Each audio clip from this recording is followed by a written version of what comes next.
Hi friends, welcome to chemistry class. Now in this video lecture, we are going to discuss the atomic radius. How to find the atomic radius of different elements present in the periodic table, and what are the difficulties in finding the atomic radii, and how many types of atomic radii we have defined. So first of all, let's define what is atomic radius. Once we define this atomic radius, we can easily find what are the difficulties in finding this atomic radius. So the heading for today's discussion will be atomic radius.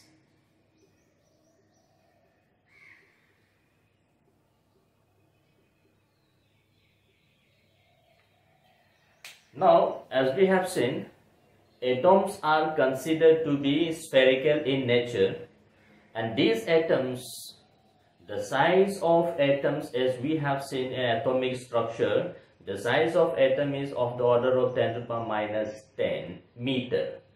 Now, the size of atom being 10 to the power minus 10, this is such a small quantity which cannot be observed with naked eyes. So this very small quantity which cannot be observed with naked eyes, we are going to find the size of this atom. Means we are going to find the radius of this atom. So now we have seen, now look at this, we have an atom. So suppose this is the nucleus. Around this nucleus we have cells. In these cells we have electrons. So let's suppose this is the valency cell, that means the highest occupied cell. So we are having this nucleus. Nucleus is present exactly at the center of atom. Around this we have circular orbits. In these orbits we have various subcells and various sub-subcells. So in this we are having electrons. So let's consider this to be the valency cell or the outermost shell in which electron is being present. Then the atomic radii is defined as the distance from the center of this nucleus to the outermost shell containing electrons. So this distance from the center of this nuclei to this distance, this is defined as the radius. So simply saying, this atomic radius is defined as the distance from the center of nuclei to the valency cell or the outermost shell containing electrons. So just from definition point of view, distance from the center of the nuclei, distance from the center of the nucleus to the highest occupied shell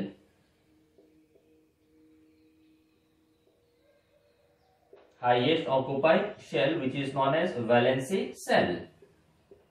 So this distance from the center of the nucleus to the valency cell containing electron, this distance is what we call as radius. So once we define this radius, we can say, okay, this is the size of the atom. So this is simply from the definition point of view. As I told you in the beginning, atoms are very small. So now this such a small atom which cannot be observed with naked eyes, we are going to measure the distance of that particular atom which cannot be observed with naked eyes. And during Rutherford's theory, we have seen the radius of atom is of the order of 10 to the power minus 15. If the distance of size of nucleus is of the order of 10 to the power minus 15, whereas this size of atom is of the order of 10 to the power minus 10. Now look at this 10. We are going to measure this size whose order is 10 to the power minus 10. So now the practical difficulties in measuring this atomic radius. So there are some practical difficulties in measuring this atomic radius. First of all, look at this. We are saying electrons are behaving as if like a wave. So when we say electrons are behaving as if like a wave, at any point inside this there is a probability of finding electrons. So the probability of finding electron at any point of this wave will not be zero. So now look at this, we can only say for this wave, what is the external periphery up to which this wave extends. So this is one of the way difficulties. Main, when we consider the wave nature of electrons, based on this we have developed a theory which is known as Schrodinger wave equation or wave mechanical model. From that we have derived a number of quantities that was used to define the electrons in an atom. So now electrons being wave nature, the probability of finding electron inside this periphery will not be zero at any point. So once we have this, we have to consider at what point we have to consider for measuring the distance from the nucleus. So this is. So first difficulty is electron being wave nature. Electron being wave nature, probability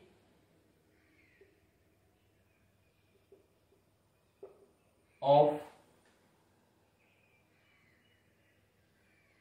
electron being wave nature, probability of finding electron will not be practically zero. So now look at this, we are considering a wave. So inside this wave we define the outer periphery of the wave. So once we have this outer periphery in any particular point, the probability will not be zero. Then the problem arises, which point has to be considered for defining the distance. So one of the major difficulties in finding atomic radius is this wave nature of the electron. Now the second problem or the second difficulty in measuring the atomic radii is, now to measure this atomic radii we need to have a single isolated atom. So now look at this, for every element we need to have a single isolated atom. So this atom, isolation of single atom is practically not feasible, because whenever we take any particular element, so in that element we will having a millions and millions of atoms. So now look at this, we have to isolate a single atom. So isolation of single atom is practically not feasible. So the second difficulty is in measuring this atomic radii is isolation of single atom is difficult. If you guys say it's a very difficult. So unless we have single isolated atom, then the value that we are going to measure will not be accurate. So to have the accuracy, we need to have a single isolated atom. Then the third difficulty is in measuring this atomic radius is the presence of other atoms of the same element also affects the electronic distribution because of attraction or repulsive force that is being operated in the system. So the presence of other atoms in the vicinity of the atom under consideration affects the electronic distribution. Once the electronic distribution is being affected, then the accurate measurement of the radius will not be possible.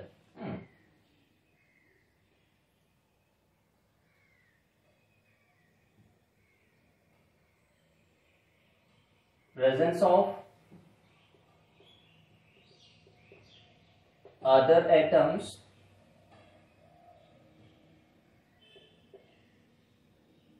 nearby the reference atom that is under consideration, the presence of other atoms nearby the reference atom affects the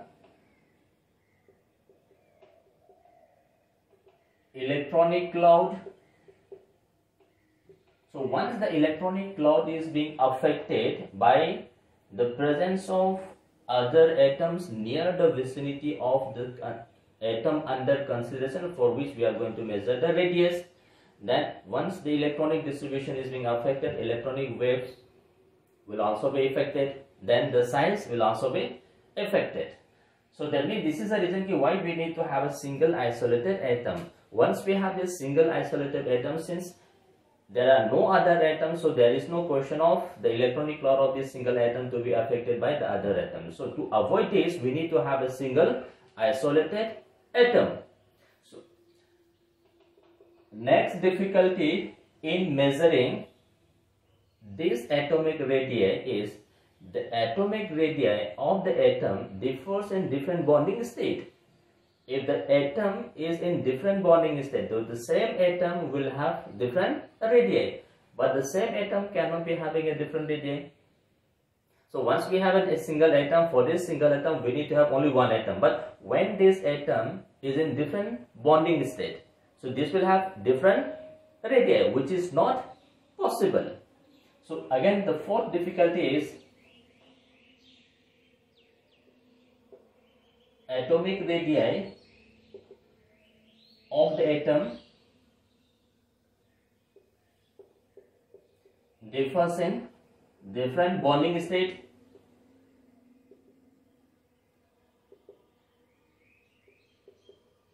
So when I say different bonding state means some of the atoms may undergo covalent bond, some of the atoms may undergo metallic bonding, some of these atoms may undergo ionic bonding. So as the bonding state of the atom under consideration changes, then the atomic radii also change. So we cannot say that the covalent radii will be having same value as that of metallic radius, and the metallic radius will be having same value as that of ionic or van der Waals radius that we are going to discuss. So as the bonding state of the atom changes, the atomic radii of the same atom under consideration also change. So these are the practical difficulties that we encounter while measuring atomic radius. Simply saying that this is the distance from the nucleus to the maximum shell, or sorry, outermost shell in which electron is being present. Simply from definition point of view, we have just defined that this will be the atomic radius, or once we define this atomic radius, we can easily define what is the size of the atom. But we have these practical difficulties in ascertaining the atomic radii. Now to avoid this, we are going to focus on different types of atomic radii that we can observe. The different types of atomic radii that we are going to discuss here is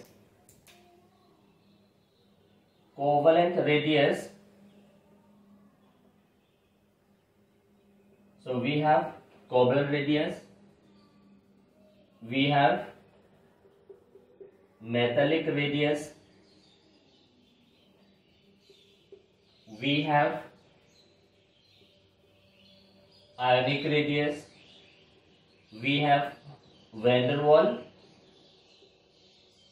radius. So these are four different types of atomic radii that we are going to discuss. So once we define these four different types of atomic radii, depending on the circumstance, we can say which is the atomic radii, or under what condition we have defined this atomic radii. So we'll take up one by one. So first of all, let's take up this covalent radius. Covalent radius. So now look at this, as the name suggests, covalent radius. Just from the name, it's very clear that this radius is defined only when the element undergoes covalent bonding. So this covalent radius is for elements undergoing covalent bond. In covalently bonded molecules, so So this radius will be only for those atoms in which the bonding state is कौन सा covalent bond. So we say a covalent bond is formed by sharing of electrons between the combining atoms. So once we have these atoms which undergo sharing of electrons, by sharing of this electron a bond is formed which is known as covalent bond. So in that particular state the radius that we are going to discuss is defined as what we call as covalent radius. So first of all that we have to keep in mind is covalent radius is only for covalently bonded molecules. Second thing that we have to keep in mind is this covalent radius will be defined for non-metals, because non-metals they exist in covalently bonded form. So basically when we have these non-metals, the non-metals they are more or less defined in terms of covalent radius.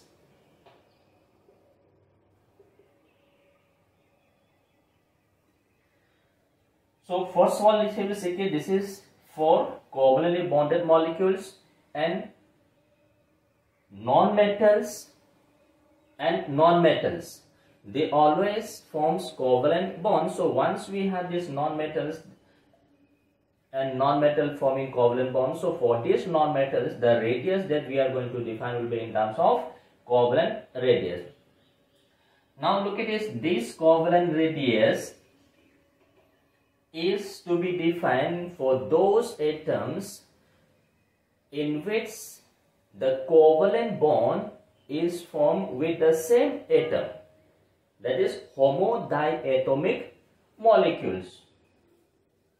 For homodiatomic molecules, that means we are going to define a molecule. So in this molecule we should be having two atoms, and these two atoms should be exactly identical. That is the meaning of homodiatomic molecules.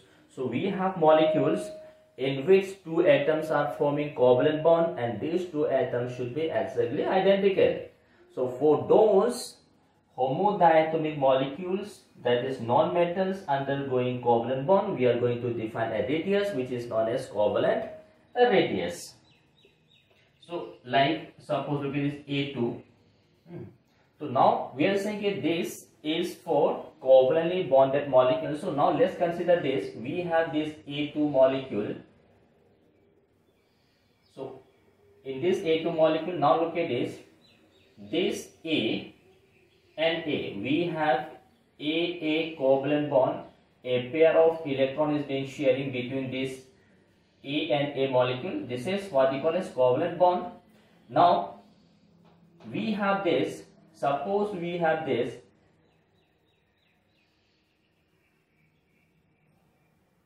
Suppose this is A molecule, A. Now we have another A. This is the center of this nuclei.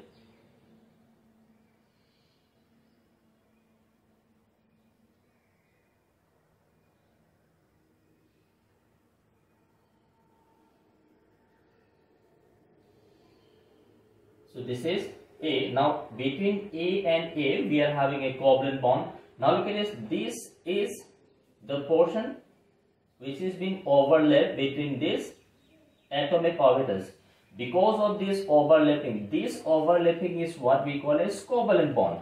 So whenever these atomic orbitals undergo overlap, then there results in the formation of a bond which is known as covalent bond. So whenever we discuss covalent bond, there must be overlapping of atomic orbitals. Without this overlapping, covalent bond cannot be formed.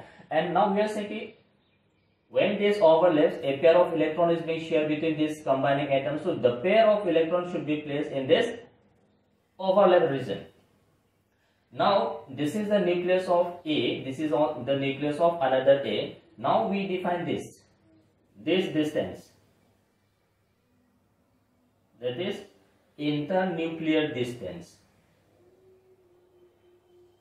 This distance between the nucleus of this combining atom, this distance is known as internuclear distance. This internuclear distance, which is nothing but the bond length or the bond distance.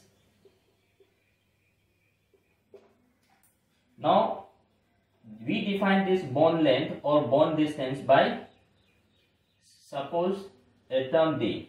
So now we have a covalently bonded homodiatomic molecule in which the atomic orbitals of both A undergoes overlap, and we take this distance, the internuclear distance or the bond distance or the bond length, which is known as D.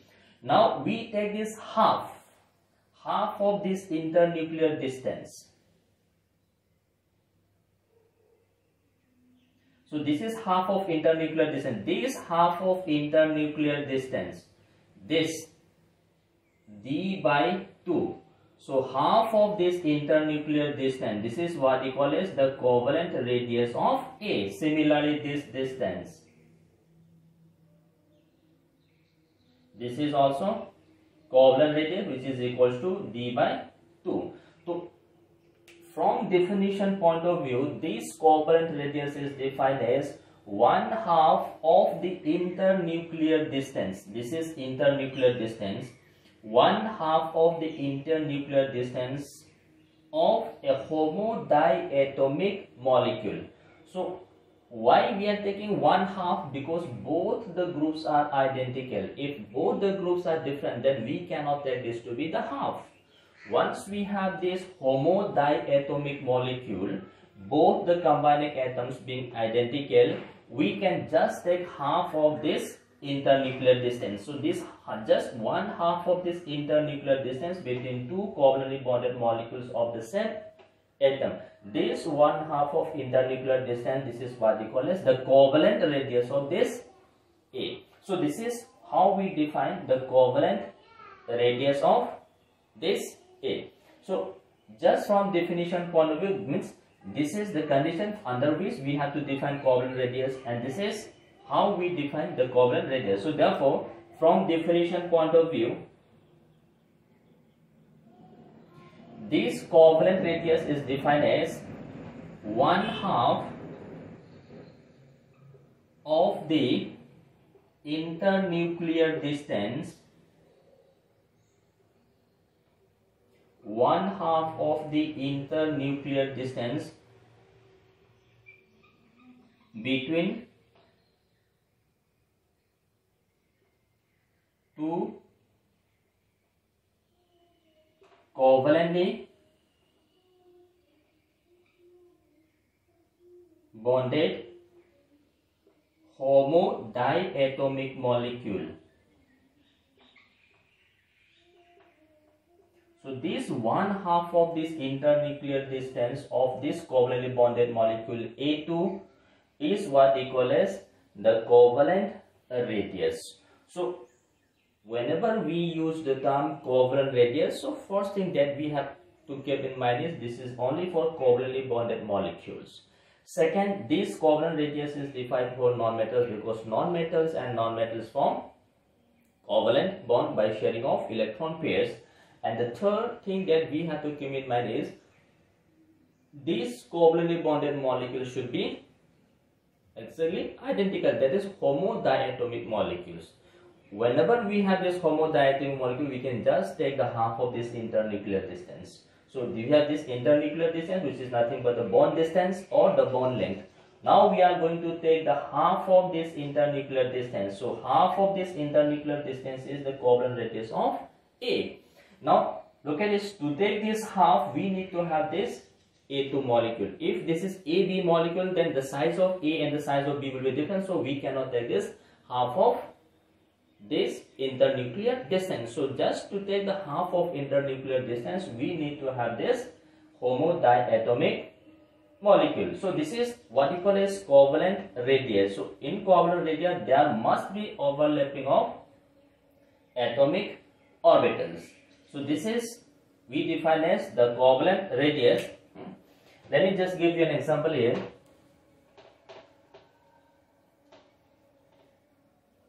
So this A2 molecules, now look at this, we can have O2, we can have N2, we can have Cl2, we can have Br2, we can have hydrogen, we can have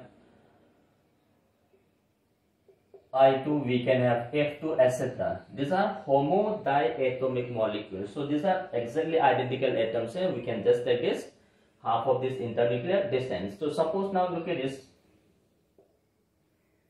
The internuclear distance of suppose B2 molecule. The internuclear distance for this B2 molecule, suppose this is 1.4 picometer. Now we have an homodiatomic molecule B2 and the internuclear distance of this B2 molecule is 1.4 picometer. Now the question is, what is the covalent radius of B? Now we are saying, look at this homodiatomic molecule, that is B2. Now homodiatomic molecule, and question says what is the covalent radii? Now we are saying covalent radii is half of the internuclear distance. So therefore covalent radius of this B in this homodiatomic molecule is equals to this internuclear distance of this BB molecule divided by 2. So we have this internuclear distance, so that is 1.5 picometer divided by 2. So we say this 0.7 picometer. So that is the covalent radius of B in this covalently bonded homodiatomic molecule. So this is how we define the covalent radius. So we have to keep in mind this is for covalently bonded molecules. So once we define this covalently bonded radii or covalent radius, now the next is for metallic radii. So next we have metallic radius. So as the name suggests, we are having metallic radius. So metallic radius is specific only for metals. This is only for metals. Now when we have a metal, we have to define the radius of metal. So the radius of metal will always be defined in terms of metallic radius. So this is only for metals. Only for metals. Now in metals, now we have a crystal of metal. So in the crystal of metals, we have millions and millions of atoms of the same metal will be arranged. So in this crystal, there is arrangement of the atoms of this metal. Now we have arranged these atoms. Now the bond between the atoms of this metal, there is a bond which is known as metallic bond, which metallic bond is different from the covalent bond.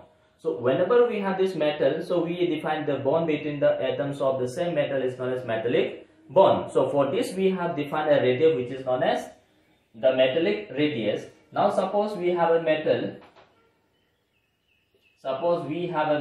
in the crystal. So for this metal, now we take these two adjacent metal. So suppose we have this metal, this is the nucleus. We take another metal. So now look at this. In case of metal, there is no overlapping of atomic orbitals. If there is an overlapping of atomic orbital, then that results in the formation of covalent bond. Whereas in case of metal or the metallic bond, the atomic orbital does not undergo overlap. It simply touch each other. So we are taking metallic bond, means in this metal crystal we take two adjacent atoms, two closest neighbors, and these closest neighbors, the atomic orbital just touch each other without undergoing any overlap. So we have these two metal, this is metal 1, this is metal 2, means two adjacent metal atoms in the crystal. Now this distance, this is the nucleus of this metal, this is the nucleus of this metal. Now we take this distance. So this distance is known as internuclear distance. internuclear distance. This internuclear distance, this is what we call as metallic bond. So we are having a metallic bond. So this internuclear distance or metallic bond, let this distance be d. Now we are taking the same atom, same metal in the crystal. So we take two adjacent metal atoms in the crystal. We take this, we can measure this internuclear distance, we can measure this metallic bond distance. Once we have this metallic bond distance, we take the half of this internuclear distance. This half of internuclear distance, this half, this is what we call as metallic radius, which is equals to d by 2, half of this internuclear distance. This is equals to d by 2. So from definition point of view, this metallic radius is defined as 1/2 of the internuclear distance in a metal crystals, means 1/2 of the internuclear distance of a metallic bond. So once we have this, we can easily define the metallic radius. So similar to covalent radius, where we define 1/2 of the internuclear distance of a homodiatomic molecule. Whereas in case of this metallic radius, we are saying this is 1/2 of the internuclear distance between two adjacent metals atoms in a metallic radius. So definition point of view says, definition, 1/2 of the internuclear distance,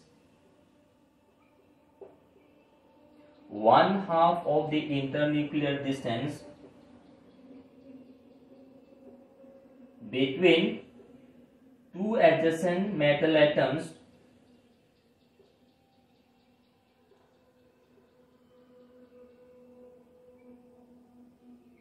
one-half of the internuclear distance between two adjacent metal atoms in a metallic lattice. Means this is the arrangement of metals in the metal crystal. So we take this 1/2 of the internuclear distance between two adjacent metal atoms in a metallic lattice. This distance is defined as metallic radius. Now look at this. In case of metal, what I am saying is there is no overlapping of atomic orbitals. The atomic orbitals just touch each other. Whereas in case of covalent bond, there is an overlapping of atomic orbitals. Now, so when we consider, suppose a particular element shows covalent bond as well as metallic bond. Then now look at this. Then we have look at this. This metallic radius is always greater than covalent radius. So suppose we have a particular element X that shows metallic bond as well as covalent bond. So when the same element X shows metallic as well as covalent bond. So when we compare the covalent bond as a covalent radii and the metallic radii, the metallic radii will always be greater than the covalent radii of the same element X. The reason being, in case of covalent bond, there is an overlapping of atomic orbitals, whereas in case of metallic bond, there is no overlapping of atomic orbitals. So this is what mean by the comparative values between the metallic radii and the covalent radii for the same element X. So this is very clear. So this is what we call as metallic radii. Then we have van der Waals radii.